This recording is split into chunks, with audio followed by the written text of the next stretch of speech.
রংপুর জেলা, থানা পীরগঞ্জ, পীরগঞ্জ হতে মাদারগঞ্জ, এই মাঝখানে যে রাস্তাটা, এই রাস্তাটা আসলেই অনেক সুন্দর একটি রাস্তা। চতুর্দিকে সবুজে ভরা ফসল এবং সোজা এবং ক্লিন রাস্তা। এই রাস্তায় কোনো ঝুঁকি নাই, ঝাঁকি নাই। তবে এই রাস্তায় অনেক অটো চলাচল করে এবং চতুর্পাশে দেখছেন ফসলে ভরা সবুজ। আসলেই প্রাণ জুড়িয়ে যায় এই সবুজগুলো ধান ক্ষেত দেখলে। এবং আরও আমাদের আশেপাশে যে রাস্তার সাইডে দেখতে কত সুন্দর গাছ লাগানো হয়েছে। গাছগুলো অনেক রোদ থেকে আমাদেরকে ছায়া দেয় এবং সেই ছায়ায় আমরা আসলেই খুব সহজেই রংপুর থেকে পীরগঞ্জ থেকে মাদারগঞ্জ পর্যন্ত যাতায়াত করতে পারি।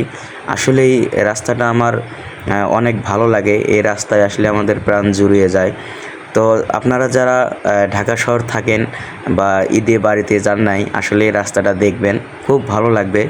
এরকম পরিচিত রাস্তা দেখলে আসলে কার না ভালো লাগে। তো আমার সব সময় পাশে থাকবেন, আমার আইডিটিকে ফলো করবেন। তো সবসময় আমি চেষ্টা করব আপনাকে নিত্য নতুন ভিডিও দেওয়ার জন্য। তো রাস্তাটা আসলে আপনাদের কাছে কেমন লেগেছে? তো এই রাস্তাটা আসলেই কোনো আঁকা বাঁকা রাস্তা না, রাস্তাটা একবারে সহজ এবং সোজা রাস্তা, মাদারগঞ্জ থেকে পীরগঞ্জ। তো এই রাস্তার মধ্যে কোনো ভাঙ্গা ভুঙ্গা বা কোনো কিছু পাবেন না।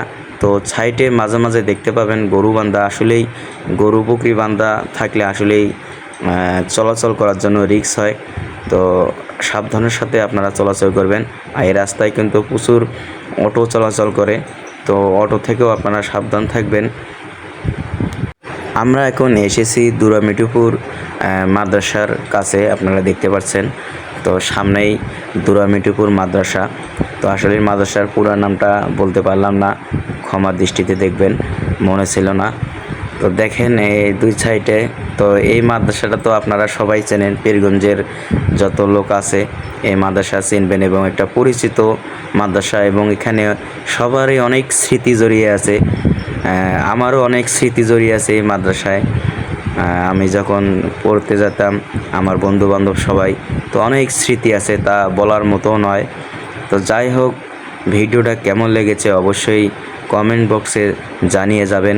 তো সাইডে একটা গাড়ি দেখলাম, জানি না কিসের গাড়ি। তো আপনাদের কাছে কেমন লেগেছে অবশ্যই জানাবেন। আমরা কিন্তু মাদ্রাসার মোড় ছেড়ে সামনে এসেছি, ওসমানপুরের কাছে এসেছি। তো সবাই ভালো থাকবেন, সুস্থ থাকবেন, আমার জন্য দোয়া করবেন। আজ এই পর্যন্তই, আল্লাহ হাফেজ।